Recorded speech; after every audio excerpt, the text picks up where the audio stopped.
Selamat bertemu kembali di dalam program Renungan Firman Tuhan, dan pada hari ini kita akan kembali merenungkan dari satu bagian yang sudah kita renungkan beberapa seri yang lalu. Namun sebelumnya mari kita tunduk kepala, kita berdoa. Bapa di surga, kami berterima kasih karena Tuhan sudah memberikan kami kembali waktu kesempatan untuk merenungkan firman Tuhan. Dan hari ini Bapa, kami mohon kiranya Roh Kudus dapat terus menerangi hati pikiran pendengaran kami, sehingga firman-Mu yang akan kami renungkan, kami pahami, dan kemudian kami dapat lakukan di dalam kehidupan kami setiap saat. Dimanapun suara ini terdengar, dimanapun firman-Mu ini akan tertabur kepada setiap telinga dan hati, kiranya Roh Kudus dapat menyirami sehingga bertumbuh berbuah untuk kemuliaan bagi nama-Mu. Dalam nama Yesus kami sambut firman-Mu pada pagi ini. Haleluya. Amin.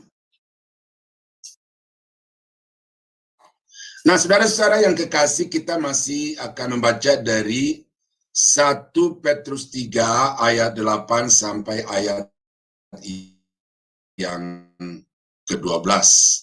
Yang lengkapnya berkata sebagai berikut. Dan akhirnya hendaklah kamu semua seia sekata, seperasaan, mengasihi saudara-saudara, penyayang dan rendah hati.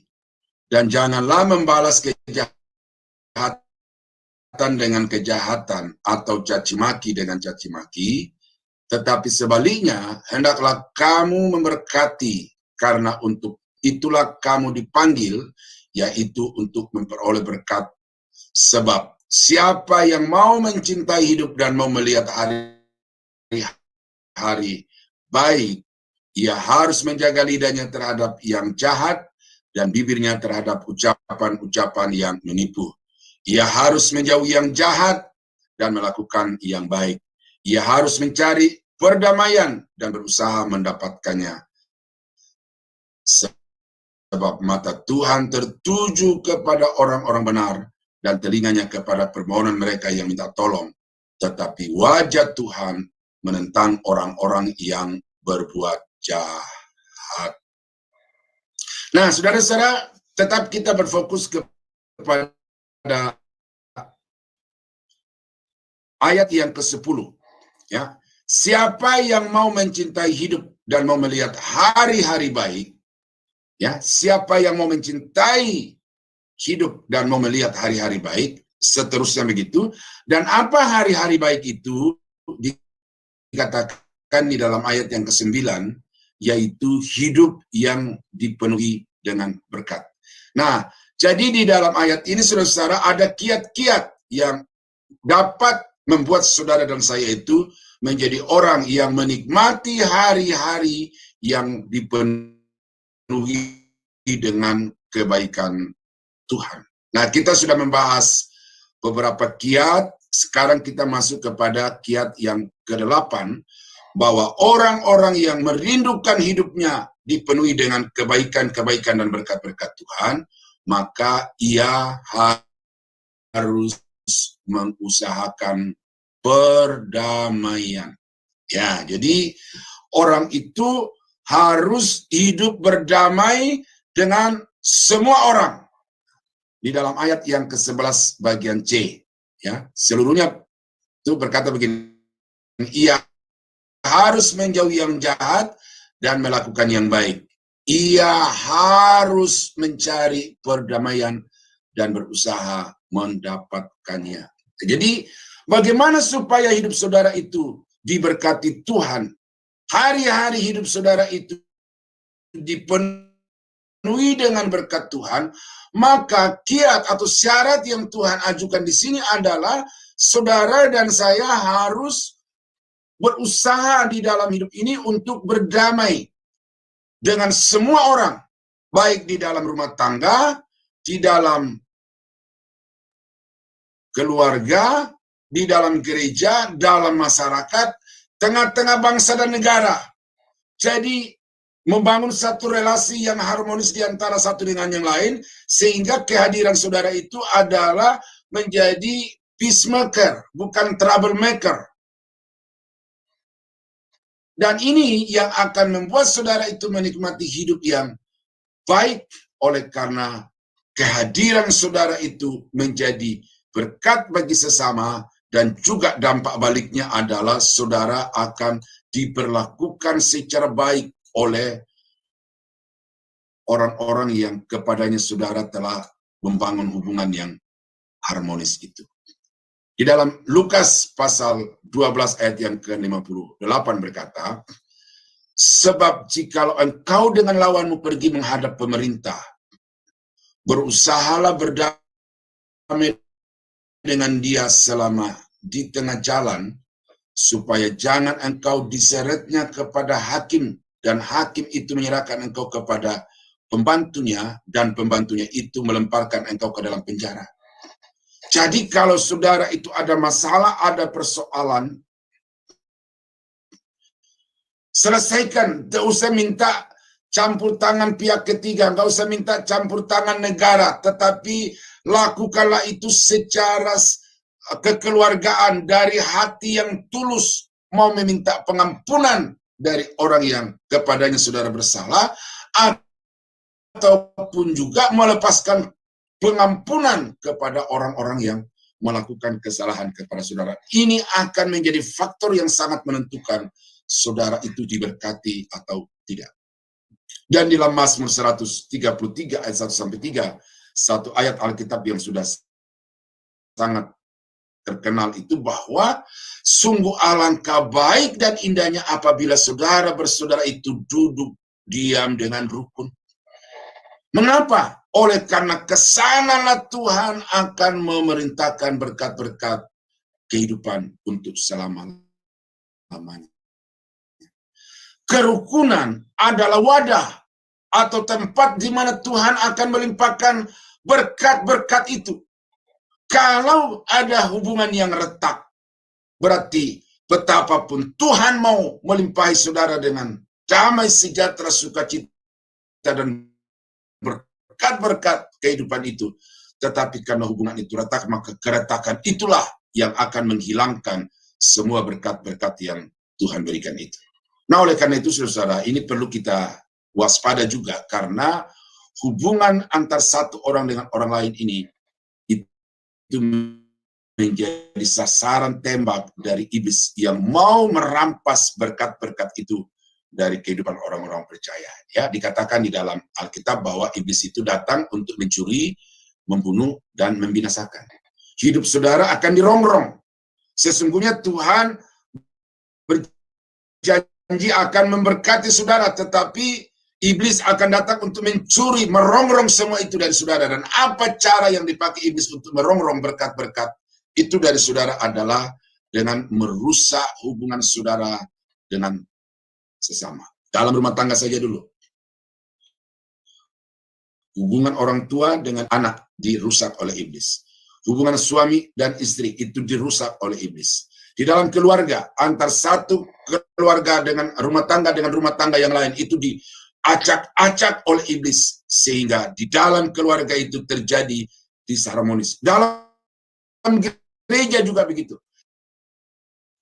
Iblis akan berusaha untuk memecah belah gereja, dan karena itu gereja tidak diberkati. Nah, saudara-saudara, karena itu maka kiat yang ke-8 dari 1 Petrus 3 ini, untuk saudara bisa menikmati hari-hari yang penuh dengan berkat Tuhan, maka jadilah orang-orang yang selalu menciptakan kerukunan, kedamaian di antara sesama umat manusia. Nah, kiat yang ke-9 atau yang kedua hari ini adalah hidup dalam kebenaran. Terdapat di dalam ayat yang ke-12a. Sebab mata Tuhan tertuju kepada orang-orang benar. Apa arti mata Tuhan tertuju? Artinya Tuhan memperhatikan, Tuhan memperdulikan apa masalah, apa persoalan di dalam diri orang-orang benar itu dipantau, diperdulikan oleh Tuhan, dan akan diberikan berkat-berkat, akan diberikan kemenangan-kemenangan, dan akan diberikan kedamaian, sehingga seluruh seluruh aspek kehidupan orang benar itu akan terasa sebagai berkat-berkat yang dari Tuhan. Untuk itulah kamu dipanggil, yaitu untuk memperoleh berkat. Karena itu, siapa yang mau mencintai hidup dan melihat hari-hari yang penuh dengan kebaikan, maka ia harus senantiasa hidup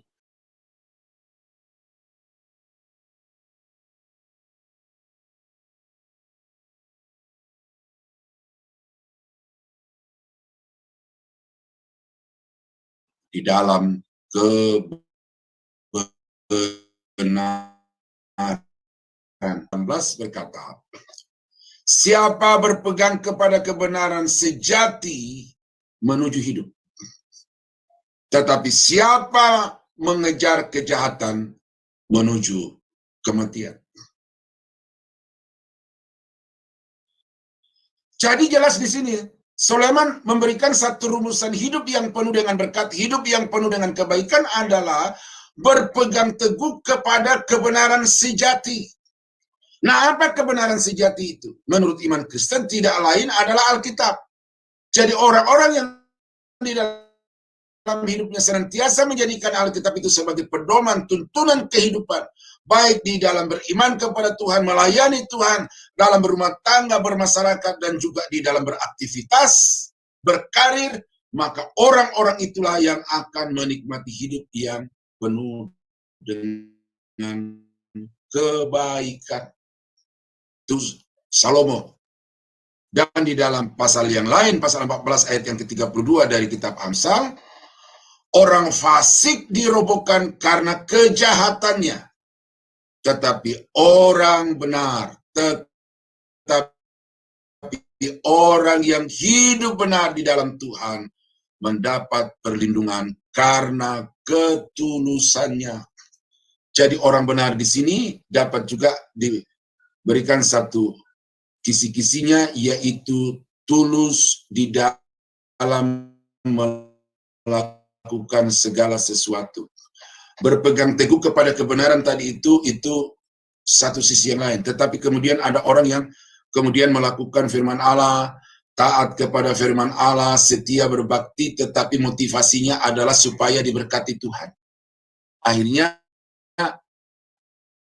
mau hidup dalam kebenaran tetapi tidak ada ketulusan. Karena apa? Mau membaktikan hidupnya kepada Tuhan hanya bertujuan untuk mendapatkan berkat-berkat dari Tuhan. Ketulusannya tidak ada.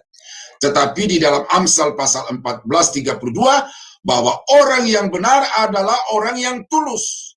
Berbakti kepada Tuhan dengan tulus, mengiring Tuhan dengan tulus, berbuat sesuatu kepada orang lain dengan tulus, memberi dengan tulus, tanpa ada embel-embel atau maksud-maksud untuk mendapatkan sesuatu dari apa yang dia lakukan itu.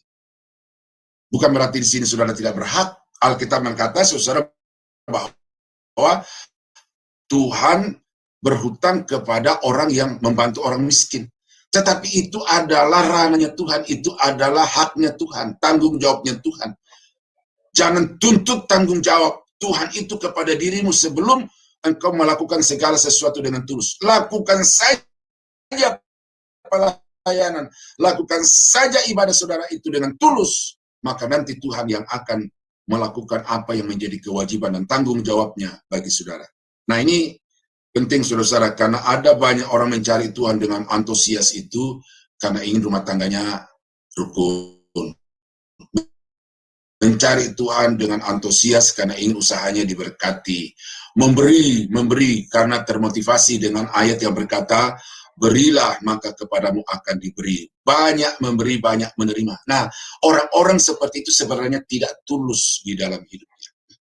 Nah, tetapi di sini Petrus mengatakan bahwa orang-orang yang mau diberkati di dalam hidupnya, orang-orang itu harus senantiasa melakukan segala sesuatu dengan tulus.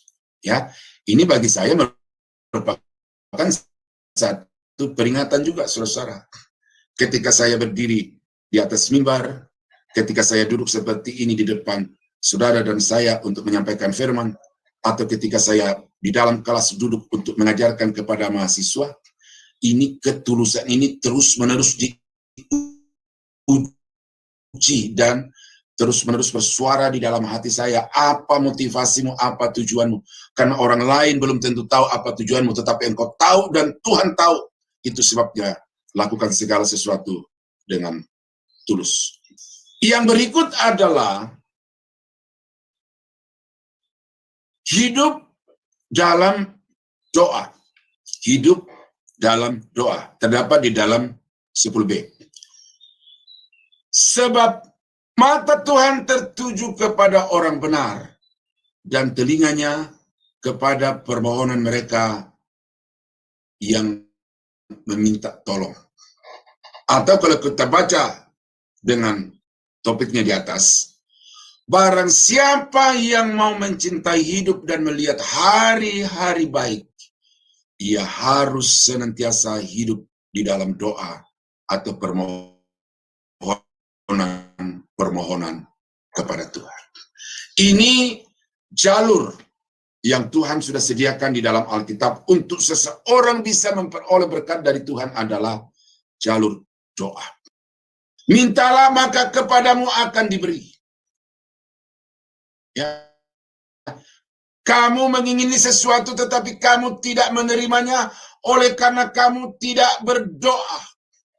Jadi doa adalah saluran yang telah disediakan oleh Tuhan untuk mengalirkan berkat-berkat-Nya.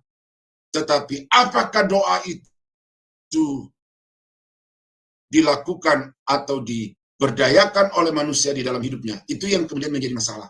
Nah, karena itulah saudara, maka Petrus mengatakan barang siapa yang mau mencintai hidup dan melihat hari-hari baik di dalam hidupnya, maka orang itu harus senantiasa tinggal di dalam doa, hidup di dalam doa. Dalam 1 Samuel pasal 1 ayat yang ke-27, kita melihat ada seorang ibu yang sangat menderita.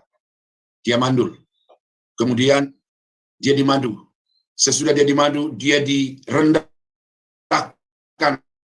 oleh madunya itu. Nama ibu itu adalah Hana. Tetapi kemudian Hana tahu persis bahwa jalur berkat dari Tuhan untuk saya adalah doa, dan karena itu dia masuk di dalam bait suci. Kemudian di situ dia mencurahkan isi hatinya kepada Tuhan sehabis-habisnya, sehingga Imam Eli melihat ibu Hana ini seperti orang yang mabuk karena mulutnya komat-kamit, air matanya bercucuran tetapi tidak ada suara. Namun ketika dia ditanya oleh Imam Eli, Hana menjelaskan bahwa karena begitu pedihnya hatinya, karena begitu beratnya penderitaan yang dia alami dalam hidupnya, maka dia mengutarakan semuanya kepada Tuhan. Dan apa yang terjadi? Dia minta anak 1 orang, tetapi Tuhan memberikan kepadanya 6 orang anak. Dan apa yang dikatakan di dalam 1 Samuel 1:27, untuk mendapatkan anak inilah aku berdoa, dan Tuhan telah memberikan kepadaku apa yang kuminta kepadanya. Jadi saudara-saudara, berdoa. Ya, doa adalah tempat untuk saudara bisa mendapatkan solusi atas semua pergumulan hidup saudara. Doa adalah tempat di mana saudara mendapatkan apa yang saudara cari di tengah-tengah dunia ini. Karena itu jangan jadikan doa hanya sebagai satu formalitas. Sebagai orang Kristen bangun pagi, duduk merenung berdoa, sebelum tidur duduk merenung kemudian berdoa, atau sebelum makan tutup mata lipat tangan berdoa mengucap syukur untuk berkat-berkat itu. Itu rutinitas. Tetapi yang dimaksud dengan doa di sini adalah mengeluarkan isi hati sehabis-habisnya di hadapan Tuhan, mengutarakan semua persoalan-persoalan secara pribadi di hadapan Tuhan. Maka itu yang disebut sebagai doa. Daniel pasal 6 ayat yang 11, demi didengar Daniel bahwa surat perintah itu telah dibuat. Ya, ini undang-undang di negeri Babel. Ya, di negeri Babel. Bahwa semua orang harus menyembah kepada raja. Dan siapa yang tidak melakukannya, maka dia akan dibunuh. Dan itu disahkan secara undang-undang di parlemen, lalu juga dicap oleh raja, artinya bahwa undang undang-undang itu merupakan hasil kesepakatan antara wakil rakyat dan juga oleh raja sendiri, sehingga itu mengikat semua orang, baik rakyat maupun pemerintah, dan tidak ada yang bisa menggagalkan keputusan yang sudah ditetapkan itu. Tetapi keputusan itu adalah keputusan licik untuk memperangkap Daniel agar Daniel bisa disingkirkan dari jabatannya sebagai menteri koordinator. Nah, lalu apa yang dilakukan Daniel ketika undang-undang itu telah disahkan? Demi didengar, pergilah ia ke rumahnya, pulang dari kantor, pulang dari parlemen itu, atau pulang dari istana raja itu ke rumahnya. Dalam kamar atasnya ada tingkap-tingkap yang terbuka ke arah Yerusalem. 3 kali sehari ia berdoa seperti yang biasa dilakukannya. Ya, yang saya mau angkat di sini bukan 3 kali sehari dia berdoa. Itu pun juga penting. Tetapi yang sangat penting di dalam ini adalah seperti yang biasa dilakukannya. Artinya bahwa Daniel berdoa bukan karena ada masalah, bukan karena posisinya terancam, bukan karena nyawanya terancam. Tetapi doa bagi Daniel itu adalah sesuatu yang memang merupakan kehidupannya, karena dia sadar bahwa tanpa Tuhan campur tangan di dalam kehidupannya, maka apapun yang dia lakukan akan sia-sia. Karena itu maka Daniel, baik di dalam keadaan susah maupun dalam keadaan senang, dalam keadaan bermasalah atau tidak bermasalah, Daniel berdoa senantiasa kepada Tuhan. Karena memang itulah syarat rahasia untuk seseorang berhasil di dalam kehidupannya. Nah, jadi saudara-saudaraku yang terkasih di dalam Tuhan, mari kita hidupkan kehidupan doa itu di dalam kehidupan kita. Kita betul-betul mencurahkan semua isi hati, rencana, pikiran kita kepadanya, maka Tuhan akan memberkati dan memenuhi hari-hari hidup kita itu dengan kebaikan-kebaikan. Nah, itu saudara-saudara 10 hal yang menjadi rahasia untuk saudara menikmati hari-hari hidup yang diberkati Tuhan. Dan yang keempat terakhir hari ini adalah usahakanlah perdamaian. Ya, hiduplah di dalam kebenaran, senantiasa hidup di dalam doa. Maka dengan itu saudara akan diberkati Tuhan. Nah, kiranya Tuhan memberkati saudara. Mari kita tunduk kepala dan kita berdoa. Bapa di surga, terima kasih karena kami sudah membahas atau sudah mendapatkan berkat dari 1 Petrus 3 ayat 8-12. Dan secara khusus pada hari ini kami sudah diingatkan bahwa untuk kami dapat diberkati oleh Tuhan, maka kami harus hidup damai dengan semua orang. Kami harus hidup di dalam kebenaran, dan kami harus senantiasa berdoa, menggantungkan segenap kehidupan kami kepadamu. Bapa, materikan firman-Mu ini di dalam hati umat-Mu, supaya dimanapun mereka berada, apapun yang mereka harapkan terjadi dalam hidup mereka untuk yang baik itu, maka itu mereka dapat nikmati sebagai penggenapan dari janji-janji Tuhan. Tetapi ajar mereka juga senantiasa ya Tuhan, untuk selalu melakukan perintah-perintah yang Tuhan sudah ajarkan melalui firman-Mu, dan khusus melalui beberapa seri renungan dari 1 Petrus 3 ayat 8-12. Terima kasih Bapa, dalam nama Yesus hamba berdoa mengucap syukur. Haleluya. Amin.